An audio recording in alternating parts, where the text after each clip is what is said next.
История,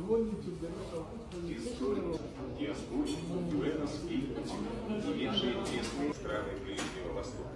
С 1921 года и 2008 года